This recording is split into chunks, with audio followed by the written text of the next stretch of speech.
Hey guys, welcome back to my channel. It's been a while. It's been a crazy hectic couple months. It's been over 6-7 months since I've uploaded my last YouTube video, and that was in February, and it's literally September now. That's honestly kind of crazy. If you do hear a lot of side noise in the back, don't mind that. I just really want to give you all an update on life, and later I do want to read you guys some poems that I wrote regarding like everything that I've been through. I kind of just want to talk about healing the body, mind, and spirit. Freehand, you know, no notes, no anything, just coming from straight from the heart and from the mind. One thing that's really interesting that I learned lately about myself is my name means wisdom. I knew it, but I didn't grasp onto it as soon as I realized it, only because it was just like, oh, Sophia, it means wisdom, whatever. Now, thinking about it, I'm definitely getting that tattooed. You can't tell me twice. I'm most definitely getting that tattooed. It means a lot to me because I realize how much of a gift my mind holds, or how much of a gift my mind is. It's really special to me. And regarding what has been going on within these past 6-7 months, it's been pretty hectic.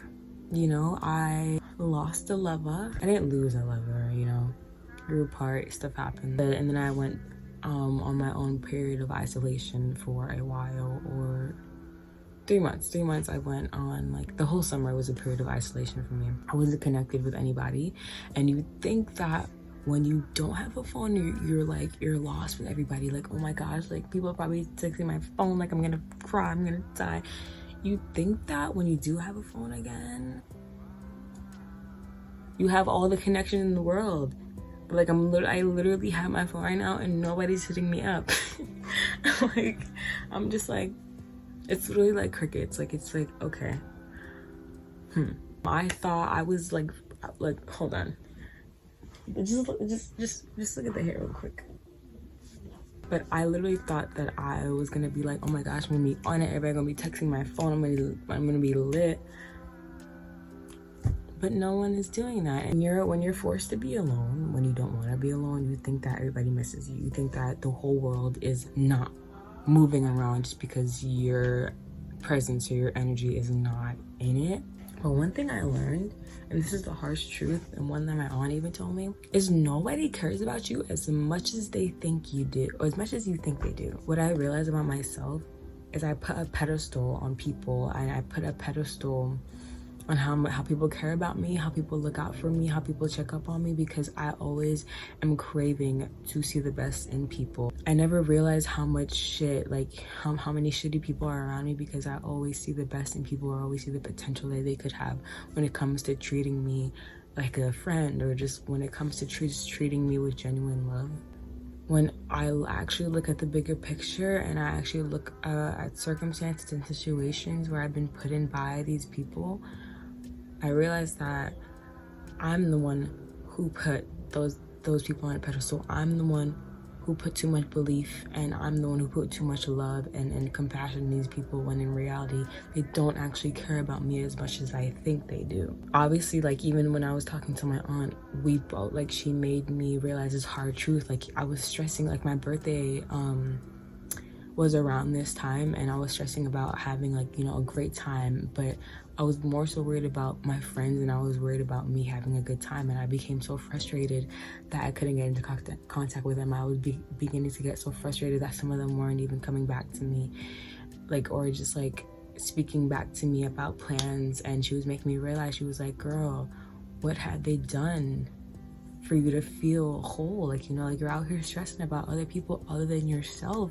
and you got to realize that you're putting too much of a pedestal on people that you want to care about you but don't. But not like they don't care about me, they just didn't put effort in. And I just feel like I was stressing myself too much about that. I just stressed myself out too much on just wanting people to have effort, or to put as much effort into me as I do into them, and that ends up stressing me out more than it stresses them out. But mind you, it's probably not even stressing them out as much, because I'm the only one who cares. And that was one of the hard truths that I actually really had to learn, because it was just like, I just realized I want more people to care about me more than I care about myself. It was the harsh truth, but when you have when you have an old soul around you, they make you realize that, girl, nobody gives a shit about you as much as you could give a shit about yourself. And I just realized in that moment, I didn't give a shit about myself. I wanted people to give a shit about me. But even now, those people that I thought would give a shit about me don't give a shit about me. So it's just like, you know? But that was number one of the things that I learned. Number two, belief and prayer relieves all. Or it doesn't matter what religion you follow, it doesn't matter what God you believe in. As a person who came from something higher than us, or something higher than me, I am not gonna know all the answers. My name does mean wisdom, but I'm not gonna know all the answers, and I'm okay with that. Over this period of just like believing in myself, believing in my mind, believing in my body, believing in the healing and loving that God has given to me, it saved me so much, because I felt so alone. And I feel like if I didn't pray, if I didn't thank the Lord or the Father for everything that he's given to me and everything that he's done for me, and even me just being alive right now, being able to just blink, being able to have these beautiful brown eyes, being able to speak, being able to express the way I feel, I definitely would have had a harder time getting through those few months than I would have if I didn't do any of that. And when you pray, it relieves all. When you thank, when you show gratitude for your day, when you show gratitude for the people around you, when you show gratitude to just be alive, and when you give all your worries and trust into something higher than you and step back and be like, yo, I'm literally just a tiny little eensy beensy spirit that was put in a human body, and I can't figure it all out. Because I remember a time where I was trying to figure it all out and I was stressing the fuck out. I was trying to figure out every single concept. I was trying to figure out every single situation, and I was like, it was stressing me the fuck out. And obviously it doesn't help that you're doing things that you're not supposed to do, and being a teenager and trying to right your wrongs, or trying to make your right seem like they're not wrong. So that obviously put a lot more stress on me, but it wasn't helping. And like I said, like when I started prayer, when I started thanking the Father, when I started thanking the Lord, when I started praying and believing in something higher than me to handle anything, I'm not even gonna label any sort of God or anything. I had a lot of belief in myself and my future. Like, I haven't even prayed, I don't know, I haven't even done my Bible read and my prayer for like 3 days, and I already feel off. Like, I already feel like I'm trying to figure out all this shit by myself, and it's just not working the fuck out. I'm not gonna say that me not doing it is getting me off my path, but like, I've been consistent enough to know that, girl, what are you doing? You feel off, and you know you do. If you don't pray right now, because prayer heals all. Like I said, no matter what religion you believe in, prayer literally heals all. When you pray and you believe that your life will be okay, it lifts so much off your shoulders. It lifts so much off your mind. It lifts so much off of your head, and you're just like, okay, I believe that whatever God I believe in, they will handle it for me, and I'm already here, I'm already living, so I can't control everything that I do right now, but I can't control the future, and I'm okay with that. I can't make people love me, and I'm okay with that. I can't control the way people feel about me, and I'm okay with that. I can't control the situation right now, and I can only control myself, and I'm okay with that. It's a matter of being okay with your heart, a matter of being okay with your mind, and a matter of owning up to your mistakes, and a matter of knowing that you're human, you know? And it's just like, sorry if you hear anything, I'm sorry, but it's just a matter of believing in yourself. When you believe in something higher to handle everything for you, believing that you're going to be okay. When you believe, when you pray, and even when I pray, I put my thumbs to my third eye, you can say, and I just, you know, I kind of go down in like a little 3, because it's just like, this is like alignment, you know?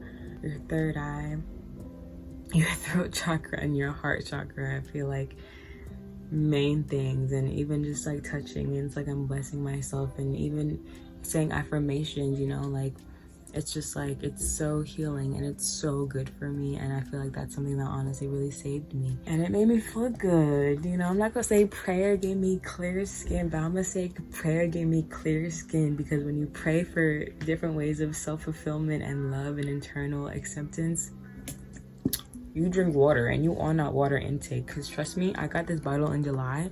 It broke though. And I got so mad. And like, it like leaks. But my third and final thing that got me through my moment of isolation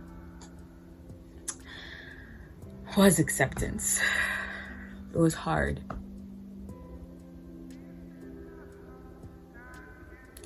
It was hard to accept everything that I did. It was hard for me to accept my faults, and it was hard for me to accept where I was now. Because even just thinking about it, and even just thinking about my past, it's just like, oh my God, why did you do that? You know, it just became with a lot of disappointment. With a lot of disappointment became with a lot of grief. You know, grief, I feel like grief can come in so many different ways, shapes, and forms. And it hurts. It hurts when you lose something, and it hurts. Like and it's like a lot right now, but it's still like a Sophia that always needs a hug whenever I remember her. Acceptance. Sometimes acceptance is hard, but when you're in a situation to where you can't change what is present or what is real, you learn to deal with it. There's no real way to deal with something the correct way, because a lot of people deal with things and it can be right, because everything, bro, let me just go on this real quick. Everything is right. Before you were on this earth, a script was already written for you. Destiny, let me say this. There was this quote I watched this movie called Queen and Slim. Not sponsored or anything, but I watched this movie called Queen and Slim. It's like a Bonnie and Clyde, but like juicy because it's a black cast, you know? Like, she was rubbing Slim's head because she wanted luck. And she told him, she was like, I'm rubbing your head for luck. And he was like, I don't believe in luck. I believe everything is destined.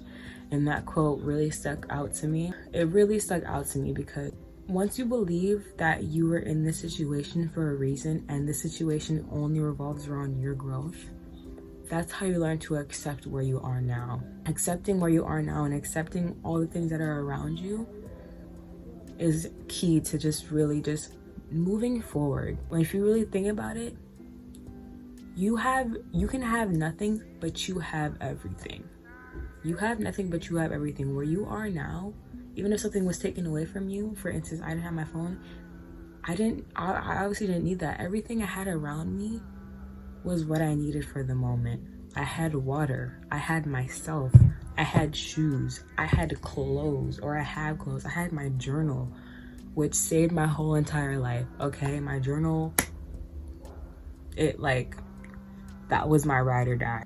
Accepting that you're whole, accepting that you still can hold yourself, accepting that you can still breathe, accepting the fact that everything is in the past and everything is present at the same time is clarifying. It's a sense of clarity that can never beat anything, because once you accept that version of yourself that was hurt and that did hit rock bottom, nothing else matters. Accepting is one of the many forms of love. And if you can give love to your past self, if you can give love to whoever, if you can accept something that happened to you or something that someone did to you that happened, you gotta enter life with open arms. You gotta love that pain, that, you know, that side of yourself that did some shit that your self now will be like, what the fuck, why did you do that? You gotta accept them, because deep down, whatever pain, whatever sorrow, whatever depression that you have, you know, you can't deny it.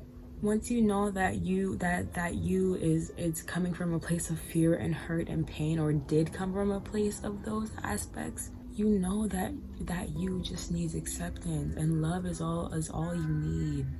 whether it be from family, whether it be from yourself, whether it be from friends, whether it be from the earth.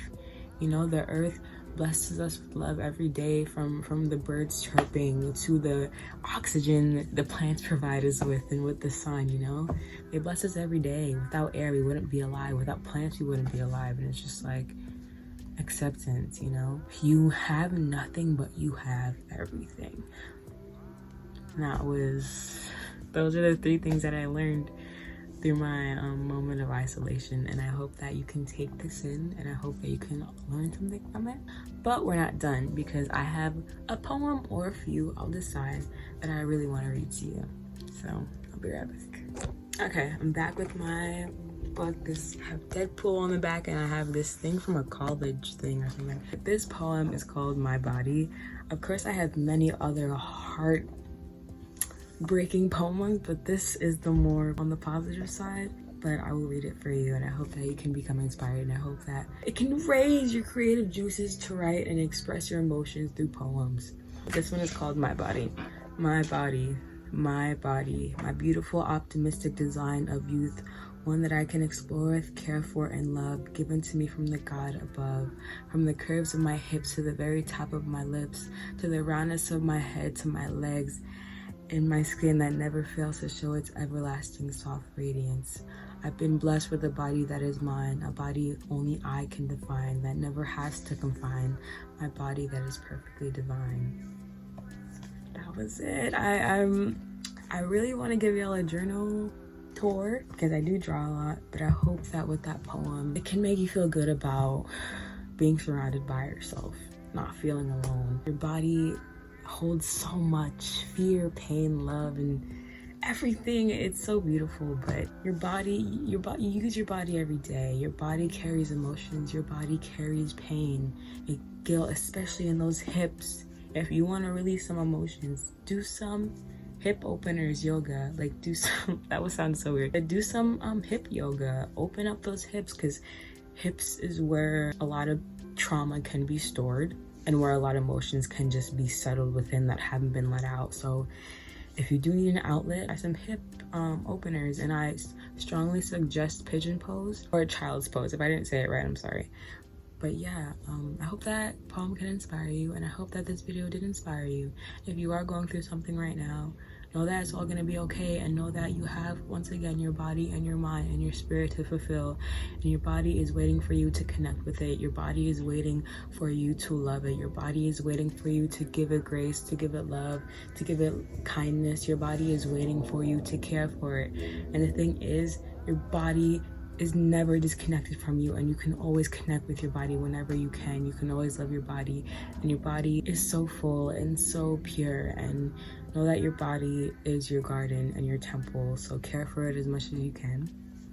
Love it, heal it, and know that it's always connected to you, because you can't detach your head. Okay, you can't do that. Your body is always with you, and you can always choose to love your body instead of judge it. You can always choose to uplift your body. You can always choose to spiritually guard your body. You can always choose to uplift your aura, uplift everything that your body has. Thank you for this. Thank you for viewing this video. Thank you for everything. Thank you for existing. Thank you for tuning in. Thank you for loving. Thank you for being present. And I love you, and thank you so much for everything. Thank you, thank you, thank you. I am gratefully grateful for you. I'll see you in my next video, and if you want a journal tour, you can just let me know, or I'll do it.